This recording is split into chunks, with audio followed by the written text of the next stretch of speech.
What's up, everybody? Welcome to planet-Pepe. So, me and Stormcloud hanging out. Let's talk about Jimi Hendrix, who is another tragic member of the 27 Club who passed away at the age of, you guessed it, 27. Who I think, hands down, is probably the best guitarist of that group. They all contributed to things. They all have their strengths and they all have their uniqueness. But Hendrix with the guitar, I mean, just solely on guitar playing alone, you can't beat that. You can't beat Hendrix. Would just, he knew his way.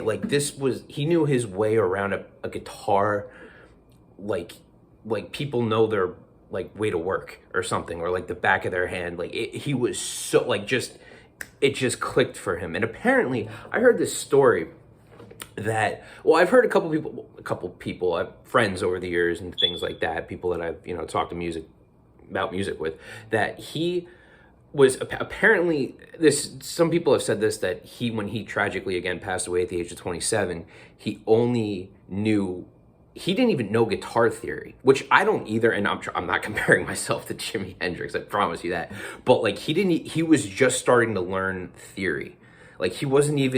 He just kind of learned on his own, left-handed, just like me, like all the major members of the 27 Club, but he just started to learn theory, which a couple months before he died. I'm sorry about that, by the way. It's my fire alarm. It pisses me off. It's been going on for months. I've talked to my super, and they keep saying they're going to fix it, and they won't. Every time I try to fix it, the fire alarm goes off, so sorry for the beep. Anyway, so Hendrix would apparently, he was just starting to learn theory, like the circle of fifths and things like that, like months before his tragic death. And that would have made him, if he was that good, probably one of the best guitarists of all time at that young, and he just still was barely learning. He was grinding it out, and he was just learning theory. Which, can you imagine how good you could be, if you're as good as Jimi Hendrix and you didn't know theory, and we're like, okay, I'll take the time of day to learn musical theory. Apparently he reached 10% of his potential before he tragically passed away.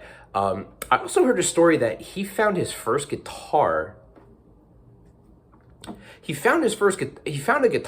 a dumpster or something, and he just picked it up and he kind of fixed it up, and he started to he took it and he kind of started to learn with it. And who finds a guitar in a dumpster and just takes it? It's kind of a miracle. It's like that. He could have so easily just walked past that dumpster, and maybe he never would have picked up a guitar at all. And, we would have lost, a music god. But he did, and we have him, and he'll always forever be 27, and he'll always forever be, part of our history. And he did a lot of acid. I think he used to put acid in his bandana or something before concerts. He played at Woodstock. I think he was the last performer at Woodstock, which is amazing. He played the Star Spangled Banner. He played our national anthem, and he shredded on it. If you listen to that, it's just oh my God, you're and the interesting about this is that when Hendrix played the national anthem, when you got to no one's saying in it, so when I say the lyrics, I mean in tune with the guitar, when it got to "and the rocket's red glare," he just went into this just this insane guitar improv solo that sounded like rockets going off. He made the guitar sound like rockets, and that's so cool. He had, at that age, so young, he just had the presence of mind to be and Google it, YouTube it. Oh my God, it's amazing. Woodstock deserves its own video, so I'm not going to go too much more into that. But also another interesting thing I heard about Hendrix is that apparently he would, because he had his guitar, or when he was super young, he would do this thing where he wanted his guitar to be in tune, but he didn't really know how to tune it, like, because when you first get a guitar, you don't know what's in or out of tune. So what he did was he would break into a music store, not to steal anything, not to take anything, but he would, like, in the middle of the night, he would, like, walk to a music store, and what he would do is he would take a guitar from the music store, and he would do this, like, he would pluck the E string. That's out of tune. But he would pluck a string and keep that tune in his ear and in his mind the whole way home. And he would go and tune it. And then he would do the same thing. Like, he went back and forth, like, okay, so now I need the B string. And he would keep, like, how do you keep that specific tone in your ear walking back and forth, however many miles it was, from where you're living to a music store? Keep that in mind and then match the tone in your head. It's genius. Like, he was a special gift to America. He was a special human being, to American music, to American history. And it really is a shame that he had to go.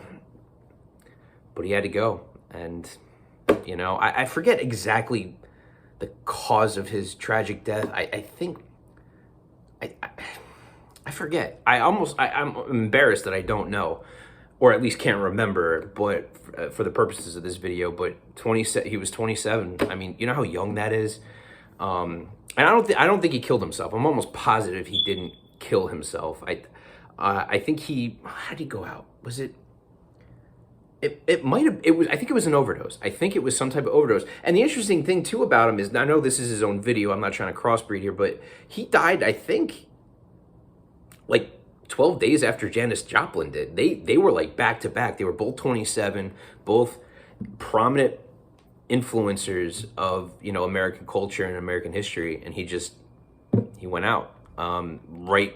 Like, I think it was like right before or right after Janis Joplin, passed away as well from a heroin overdose. But yeah, I mean, he's hands down, I think, the best guitarist. I don't think you can argue that. I think his guitar skills alone, like, as much as I love other people from that club for different reasons, like, you can't argue that his guitar was just on another level, like on a completely different level.